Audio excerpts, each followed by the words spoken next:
हमारी संस्कृति, हमारा धर्म सदा चले निरंतर। सब्सक्राइब करें। नमन। ये कलयुग है जहां हम रोज अखबार में पढ़ते हैं किसी बेटी के साथ अन्याय हुआ, किसी औरत की इज्जत सरेआम छीनी गई और लोग चुप रह गए। क्या कर सकते हैं, मुझे क्या लेना, यही सोचते हैं।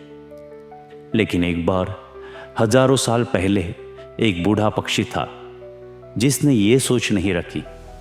उसने अपनी जान दे दी पर चुप नहीं रहा। उसका नाम था जटायु।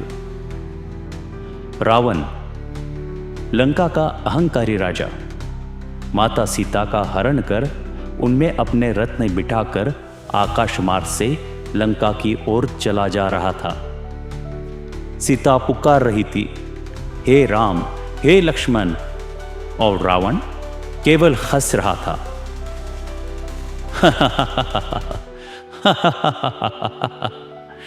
आसमान से एक नजर देख रही थी, एक गीध की नजर। उसने देखा एक नारी को बलपूर्वक ले जाया जा रहा है।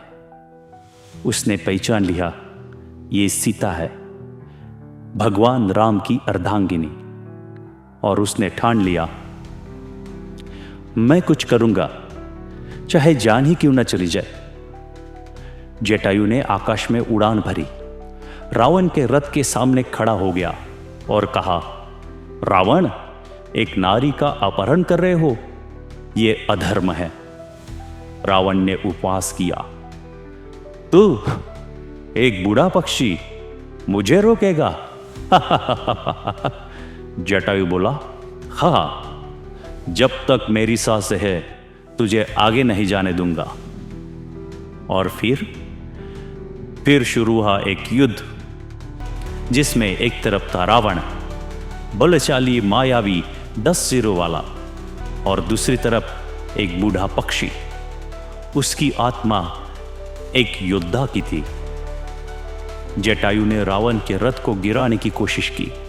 उसके पंख कटे, शरीर से खून बहा, फिर भी वो नहीं रुका। जब तक उसकी आखिरी सांस नहीं निकली, वो लड़ा। रावण के साथ वो लड़ता रहा। कुछ समय बाद राम और लक्ष्मण सीता की खोज करते हुए वहां पहुंचे। उन्हें जमीन पर लहूलुहान जटायु मिला।